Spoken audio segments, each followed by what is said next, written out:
The movie begins with the dialogue of the protagonist, Dracula, who narrates that everyone has a different perception of what normal is. To her, the concept of different kinds of monsters going through their morning routine every day to get to their school is normal. She thinks it is strange to believe in the first place that a school actually exists for monsters, who are generally involved in ruining cities and causing trouble around the world. Next, the movie goes back in time when there was no such school for monsters and Dracula used to live with her father Dracula in his mansion, which is far, far away from the population. Monsters are afraid of humans who may seem innocent on the outside, but that's far from the truth. This is what every little monster hears growing up. Dracula is a typical teen monster who is enjoying a jamming session to her favorite pop star songs in her room, which is rich with her love for the color pink. Her father knocks on her window, but she cannot hear him through the music in her headphones. When her pet spider interrupts her, she lets her dad in, who asks her if she is ready for her transformation lesson. She had forgotten initially, but her spirit is high, so together they leave for the roof of the mansion. Before she is able to leap so she can transform, her father warns her of the dangers lurking around and asks her to be wary of humans. She laughs it off, but Dracula is serious about it, wishing they never have to cross paths with humans. Laura attempts to transform into her bat self, but it only stays for a second or two and she transforms back. Here father eases her into it, and after a few failed attempts, Laura is able to transform into a bat. This makes her father so proud.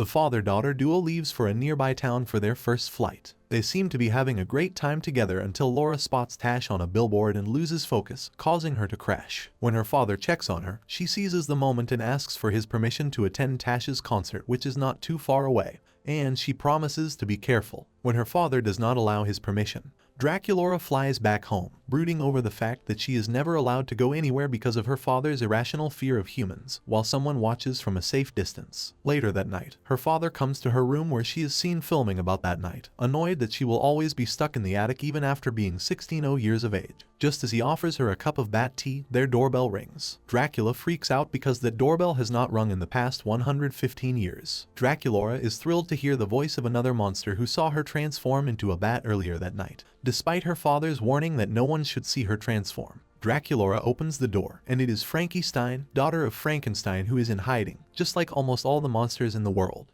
When Dracula learns that Dracula has invited her to stay over, he expresses his concerns that he does not know anything about the new guest, and he is not sure she should stay. But Dracula manages to coax her father into accepting Frankie as their guest with her puppy dog eyes expression. Next, they are seen in Dracula's room where both the girls are getting to know each other better. When Dracula says her favorite color is sunshine, apart from pink and black, Frankie is intrigued to know how a vampire can be in direct sunlight without burning to ashes. Dracula responds that it is nothing but an old myth. When Dracula learns that Frankie knows nothing about Tash, she takes it as an opportunity to gloat about how much she knows Tash, her favorite singer. Frankie understands and says Tash must be a normie, which is a human being or a normal person. Dracula does not like how being normal is only associated with humans. Together, she and Frankie daydream about how they would love for all the monsters to live together, without any fear of humans around them, and even have a school designated for monsters. They decide on the name Monster High for their future school, and sneak out of the mansion to look for students for their imaginary school.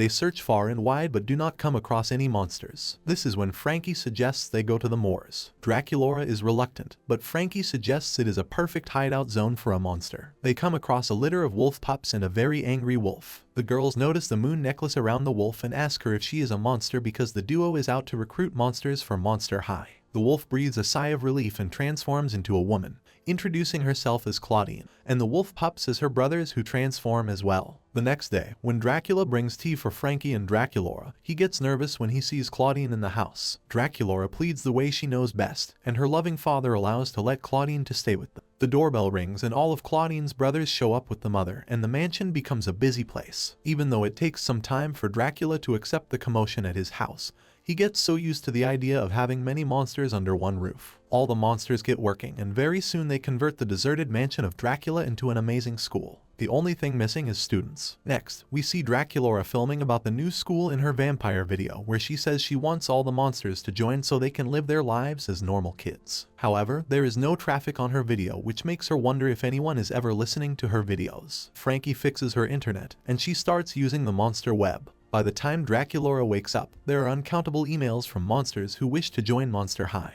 Just as the girls are figuring out how to get the monsters to the school, Dracula intervenes and asks them to bring them in an old-fashioned way. He makes them wear safety helmets and retrieves an old artifact known as Monster Mapalog, which was used by monsters to locate each other before the humans scared them into hiding. After he teaches the girls how to use it, they say the magic words and it teleports them to the monster they named. They end up in Egypt, and as they make their way into the pyramids, they find Cleo Denial, who is excited to see them. She has packed a lot of stuff to take along, which the ghouls suggest is unnecessary since the Monster High dorms will not be able to accommodate such extra luggage per head. Cleo pushes for extravagant staff, but the ghouls tell her no. She is happy to have found friends anyway, so they leave for Monster High. Next, the ghouls use the monster mapalog to locate Laguna Blue, a sea monster who knows her way through the Australian waves and tides. Now that the ghouls know how to get around using the mapalog, they travel far and wide to recruit as many monsters in Monster High as they can, including Deuce Gorgon, Wooly, Venus McFlytrap, Gob, etc. In no time, Monster Hugh becomes full to the brim and Dracula and Claudine's mother teach the students at Monster High. The school is doing great and Dracula's fears have vaporized into thin air. Dracula is concerned that her father might want assistance in looking after the entire school, and so the ghouls decide to run as student council presidents. The ghouls create a campaign video and promise to throw a dance party in case they win.